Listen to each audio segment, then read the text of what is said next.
Late December 1980. Sightings of a mysterious craft at the Woodbridge Bentwaters NATO complex in Suffolk, England, have put many airmen on edge. The strange encounters began the night of the 25th, when airmen reported seeing unusual lights. By the early morning hours of the 26th, 2 men claimed to have come within a few feet of a landed craft in the neighboring forest. It's now the evening of the 27th. 40-year-old Deputy Base Commander Lieutenant Colonel Charles Halt attends a holiday party at the Officers Club. His celebration is cut short when one of his men arrives looking distressed. He showed up just white as a sheet. And he wasn't the type of person to get too excited too easily. He was a former Marine. He said, "It's back." We looked at each other and said, "What's back?" He said, "The UFO." After 2 nights of disturbing stories, Halt decides to investigate for himself. The police were spending more time looking in the sky than they were at the airplanes they were supposed to be protecting. It's time to put this to rest. Halt instructs a 3-man security team to assemble their gear and meet him at his quarters. Within minutes, they head toward the Rendlesham Forest. By the time Halt arrives, a security cordon has been established around the perimeter of the woods. Halt is briefed on the situation and is told that the UFO is no longer visible.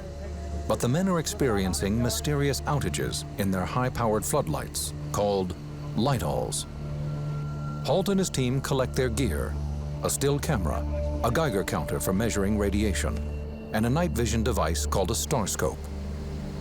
I took my small personal cassette recorder, which I carry just about everywhere with me, just to record the events. The team heads into the dark woods. And I was going to investigate and show that there was definitely a good, reasonable explanation for everything. The following is the recording Halt made that night. 150 feet or more from the initial, I should say, suspected impact point. Having a little difficulty, we can't get the light all to work. Seems to be some kind of mechanical problem. Along with the malfunctioning light-alls, Halt's team encounters the same radio interference experienced by Burroughs and Penniston 2 nights prior. They are walking through the area where Burroughs and Penniston reported seeing the unidentified craft, when Halt notices gashes in the bark of several trees. It looks as if they have been struck by a large object. Halt orders one of his men to take photographs.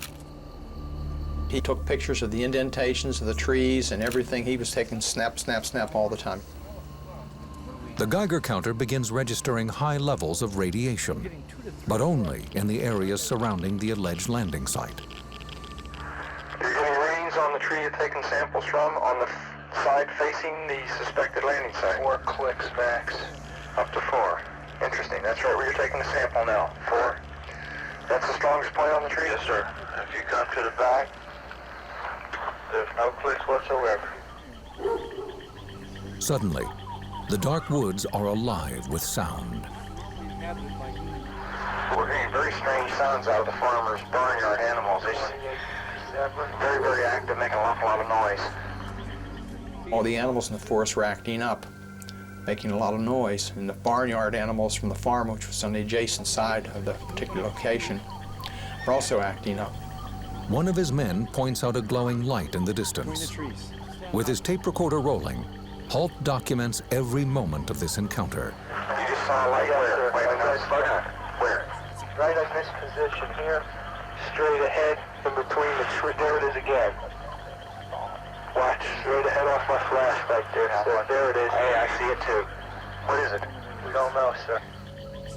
We saw this bright red glowing object. It looked like an eye. It's the best way I can describe it. It was bright red, had a dark center, and appeared like as though it were winking. We're about 150 or 200 yards from the site. Everything else is just deathly calm. There is no doubt about it. There's some type of strange flashing red light ahead. It's yellow. I saw a yellow tinge in it too. Weird. It appears to be maybe moving a little bit this way. Yes, it's brighter than it has been. Yellow. It's coming this way. It is definitely coming this way.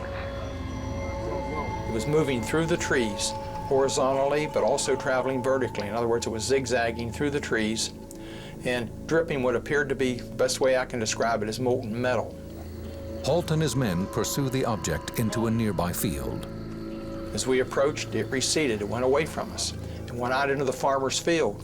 It stayed there for probably 20, 30 seconds, maybe a little more. Pieces of it are shooting off. There is no doubt about it. This is weird.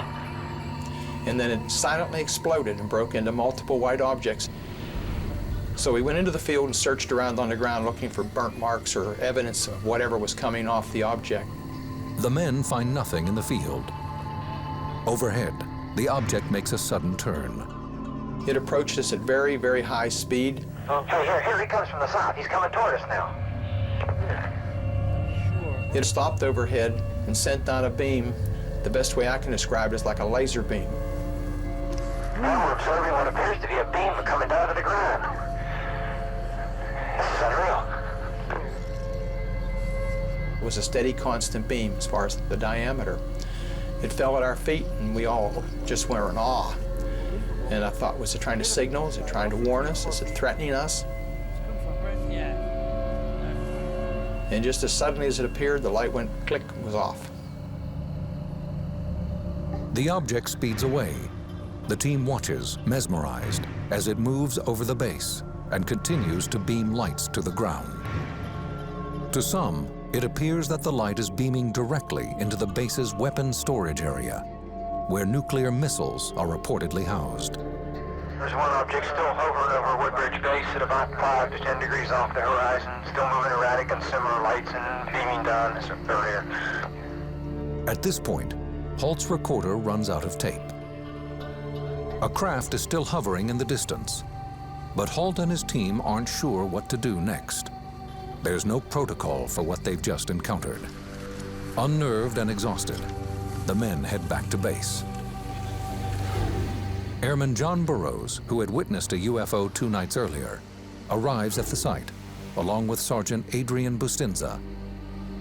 Burroughs is immediately concerned by the behavior of the men returning from the field. They were kind of, I don't know, they were weird. I mean, they were upset. After a brief conversation, Burroughs spots a blue light glowing in the same clearing Holt has just examined. The airman is determined to investigate further.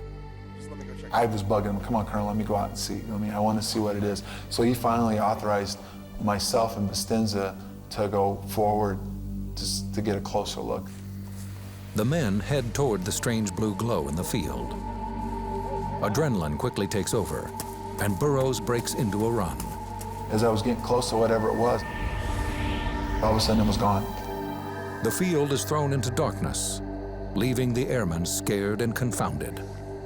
It just was gone. And I'm standing out in the field, and there's nothing there. Burroughs turns to Bustinza in disbelief. And he goes, what happened to you? And I go, I don't know what you're talking about. He goes, and you were like involved in the lights. He said, you were just like, it was like all of a sudden you were there and then you were in the lights and you were gone. Burroughs and Bustinza return to base. Burroughs' second encounter with the bizarre lights leaves him with nothing but questions. They are unaware that a sweeping investigation involving covert government agencies is already underway. The men claim that as they headed back to the base that night, they were walking into a government conspiracy.